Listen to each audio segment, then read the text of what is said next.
What's up, guys? Welcome to another episode of 31 Days, 31 Proverbs.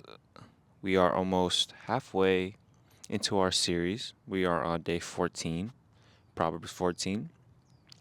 But before we get into all of that, I just want to bring up a verse from the New Testament, actually. It's in Colossians 3 1 to 2. Since then, you are raised with Christ. Set your hearts, in the ESV, I'm reading NIV, but in the ESV it says seek. Set your hearts on things above, where Christ is, seated at the right hand of God. Set your minds on things above, not on earthly things. I bring this verse up because it will be the topic of discussion today. We will be talking about matters of the heart and the mind through the backdrop of Proverbs 14. Hopefully, this chapter can give us insight into our lives so that we can better love the Lord with our heart and our mind. Let's start off with the mind, more specifically, the mindset. The mindset.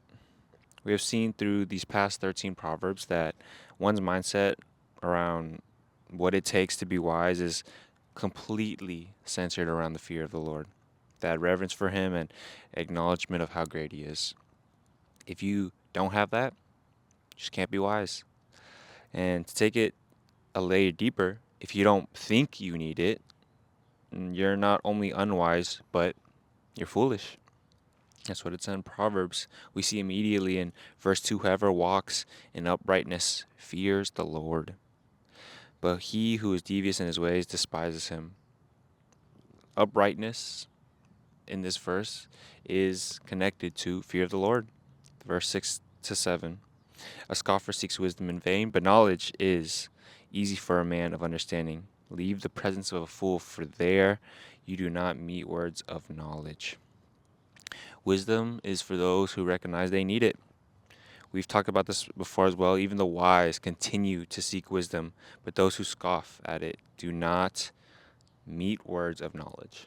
Fools don't think they need wisdom. So I want to ask you, is that you today? Do you need wisdom today?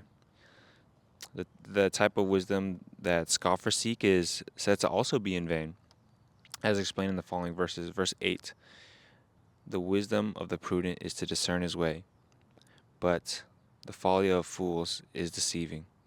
Fools pursue foolishness because they believe it's wisdom.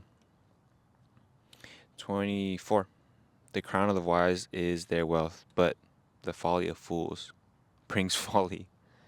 It's a little play on words, repetition.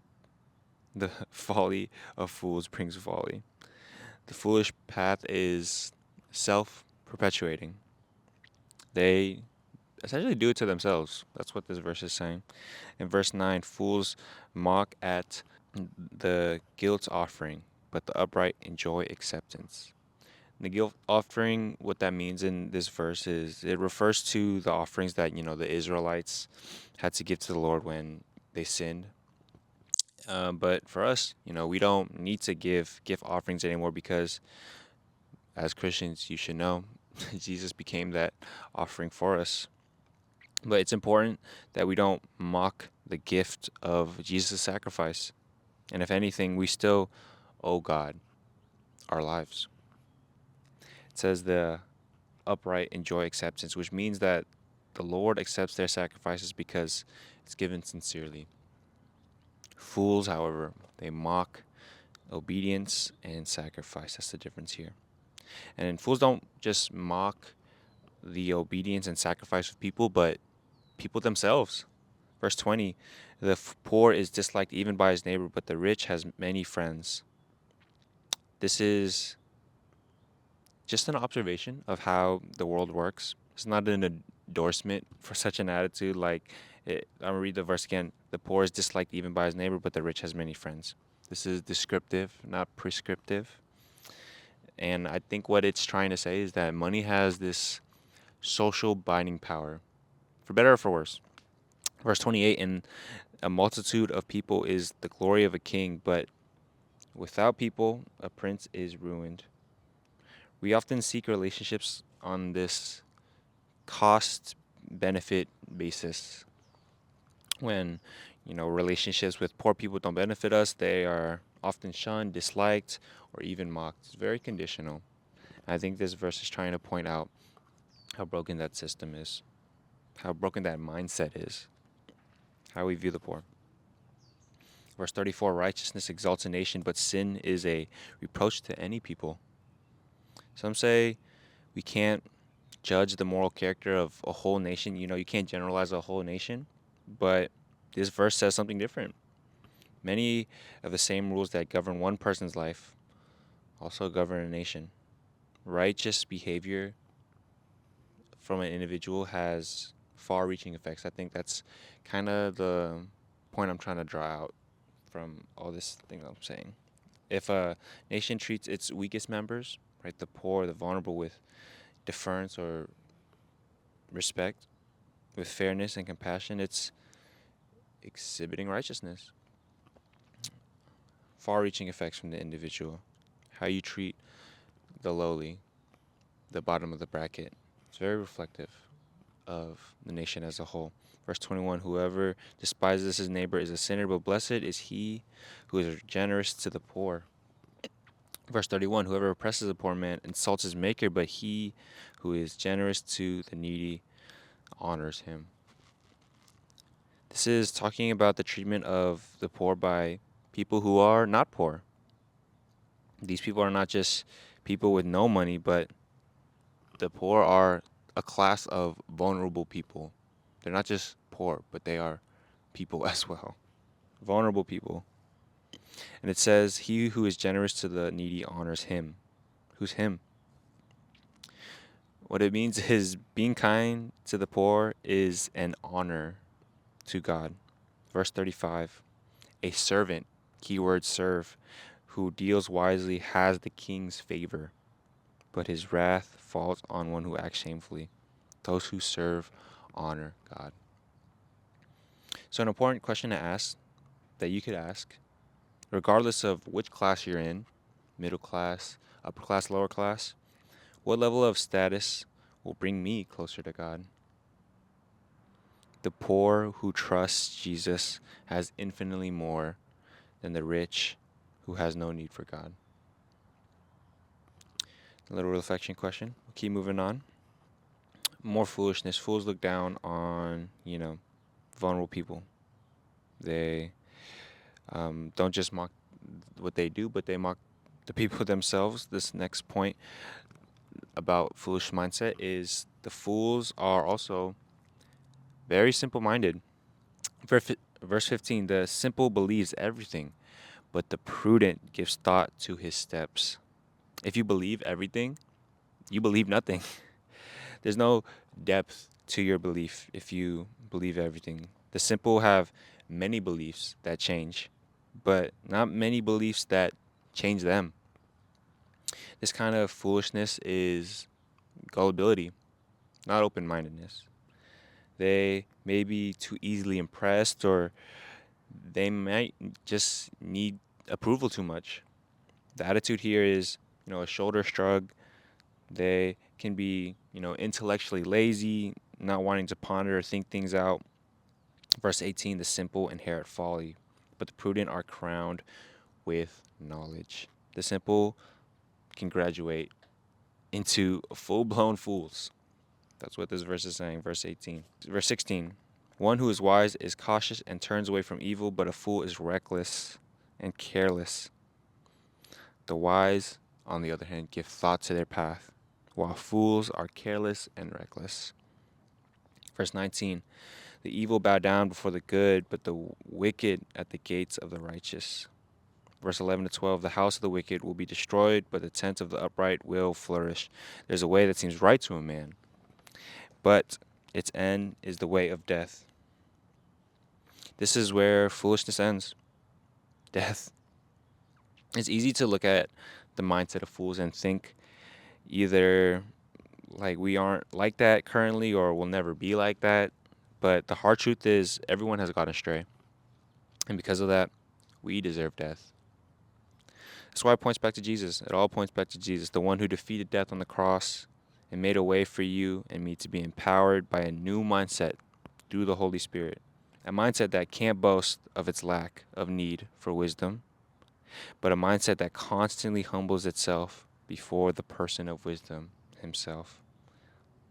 Let's see what awaits for those with that kind of mindset. Verse 22, do they not go astray who devise evil? Those who devise good meet steadfast love and faithfulness.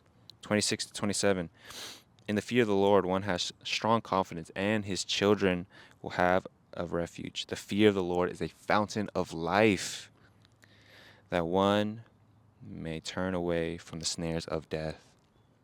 One who fears the Lord can have great confidence because God is both a fortress and a refuge and a fountain for life.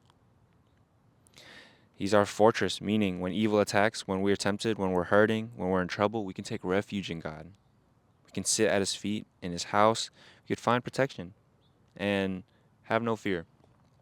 Verse 32, the wicked is overthrown through his evil doing, but the righteous finds refuge in his death. He is our fountain, meaning we are when we're also, tempted by greed, by lust, by gluttony, for fear that we'll miss out on all this joy and all this pleasure that this world has to offer. God is our fountain of life, where we get to, enjoy his goodness apart from all these other things that the world says life is worth living for. We see God as a fortress of protection and also delight in him as a fountain. The wise fear the Lord. That is a wise mindset. A mindset that fears the Lord is properly postured to love the Lord, which is going to transition to our next section, which deals with the heart. We talked about the mind. This proverb also deals with the heart. Verse 33, wisdom rests in the heart of a man of understanding, but it makes itself known even in the midst of fools. Wisdom resides in the heart. I found these next verses honestly to be pretty heavy, so prepare yourselves. I'm just kidding. Verse 13, even in laughter the heart may ache, and the end of joy may be grief. Verse 10, the heart knows its own bitterness, and no stranger shares its joy. No one has fully experienced your life exactly how you lived it. No one can fully share the joys and know the sorrows of another human being. There are just some tragedies, there's some sadnesses in life that no amount of celebration or rejoicing can fully escape, honestly. The festive joy that Jesus brings, it's always partial in this life, on this side of eternity. And so the wise implication here is on the outside to see that you may never fully know the entirety of someone's story, someone's motives, or influence, or anything going on at face value of their feelings. And so that being said, in the context of this verse, we should always tend to look deeper beyond the surface to see how a person's really doing, instead of the hey, how are you doing? And then the answer is like, oh, I'm fine, I'm good, I'm doing okay. I feel like those are always like default answers that we often give, but I think wisdom would have us press into that or not assume that's always the case. On the inside, for us, we should also remember that no one can read our minds. Right? It takes vulnerability to be known. In the end, the Lord and only the Lord can know all the thoughts of your heart. 1 Corinthians 2:11, for who knows a person's thoughts except the spirit of that person which is in him? So also, no one comprehends the thoughts of God except the Spirit of God. He even knows you better than you know yourself. Jeremiah 17:10, I, the Lord, search the heart and test the mind, to give every man according to his ways, according to the fruit of his deeds. To love God with all your heart requires bringing all of your heart Being honest with yourself and letting Him touch all the hidden parts of your heart. Being honest with God can lead you to being honest with others. Verse 3. By the mouth of a fool comes a rod for his back, but the lips of the wise will preserve them. The lips of the wise know how to be honest and speak life into others, while fools speak dishonesty and break others down. Statements should not be evaluated only by what they say, but also what they intend to do. Verse 5, a faithful witness does not lie, but a false witness breathes out lies. Verse 25, a true witness saves lives, but one who breathes out lies is deceitful. Truthfulness is contrasted with deceit here. Effective lies are those that honestly include just the greatest possible amount of truth, and yet they're still deceptive. Half truths are full lies. The truth requires the whole truth. A heart of honesty knows how to love God by being authentic with God and others. The wise are truthful in what they say to others, but also loving in how they see others. Verse 30, a tranquil heart gives life to the flesh, but envy makes the bones rot. Envy and jealousy, they're two different things. Envy and jealousy are different things. Jealousy is a defensive desire. It has what it wants already and defends against the threat of loss. For example, I have the job, but I get defensive about the threat of losing that job to someone else. I'm jealous of him. For example, Saul was jealous of David. Saul was on the throne, and David was next up. He tried to protect it. And so jealousy can also be divine. We hear all this talk that God is a jealous God. God's divine jealousy it's a protective one. But it's not jealous like a king who's scared to lose his throne, but a husband who's jealous for his wife to be faithful. God is a jealous God, but not an envious one. Envy is about what you don't have, and God, He lacks nothing.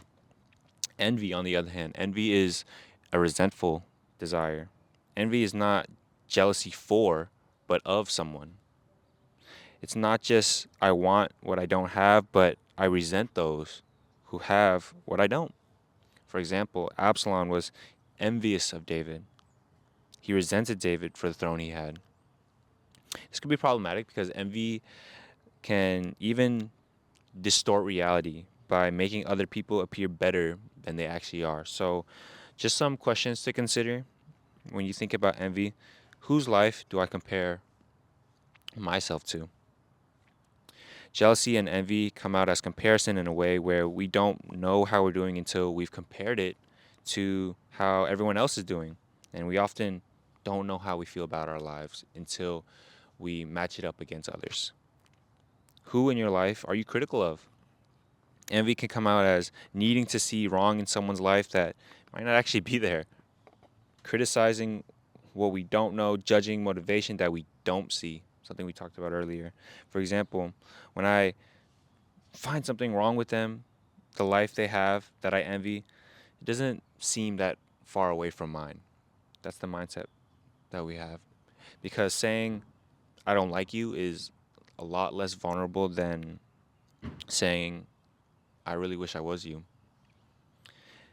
And the last question, what good in someone's life would be hard for you to celebrate? Someone's success being celebrated can stir jealousy, especially towards things you think you deserve celebration for. Just some questions. Whose life do you compare your life to? Who in your life are you critical of? What good in someone's life would be hard for you to celebrate?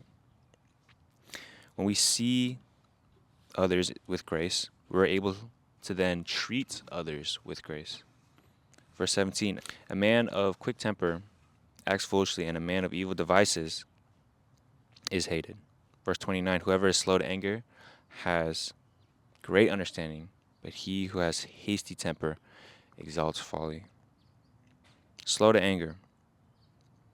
This verse doesn't talk about being free of anger, but being slow to anger. The wise know how to handle anger. Controlled anger trusts God. Some of us believe that anger only explains our experience Anger doesn't explain our experience, but more so it exposes our hearts. What is my anger telling me about me? For example, when you find yourself angry, we often say things like, hey, you made me angry. My anger here is here because of my experience of you. These circumstances made me angry. What is my anger telling me about me? Another foolish way to handle anger is to be controlled by it. The wise ask, what kind of anger is this? What does it say about my spirit? Am I angry about something that God is angry about? Am I angry in a way that God is angry? What does it want to accomplish? Considering all these things about anger, the application here is to slow things down. The wise know how to bring their whole heart. And this comes out in their relationship with God, their relationship with others, and simply how they do life. This next part, the wise know how to bring their whole heart to their family. Verse 1, the wisest of women builds her house, but the folly of her own hand tears it down. Her house in this verse means, it doesn't merely just mean, constructing like a physical like dwelling place or whatever, but to lay the foundation for family life, socially, economically, materially, emotionally, spiritually. A wise woman puts her heart into her family. The wise also know how to bring their whole heart into their work. Verse 4, where there are no oxen, the manger is clean, but abundant crops comes by the strength of the ox. Strength of the ox. What does that mean? If, the strength of the ox is the means for, in agriculture, it's the means for plowing ground, crops, right, for its abundance, then keeping oxen in a stable it's necessary for the overall labor, even though it may involve unpleasant cleaning of the stable. If that makes sense. It's basically saying you're using the oxen for work, and it's gonna be messy. It says also in the verse that a manger is clean, right? An empty stable may be clean, but it won't produce any abundance. Honestly, this verse is a little confusing, so I'll just sum it up.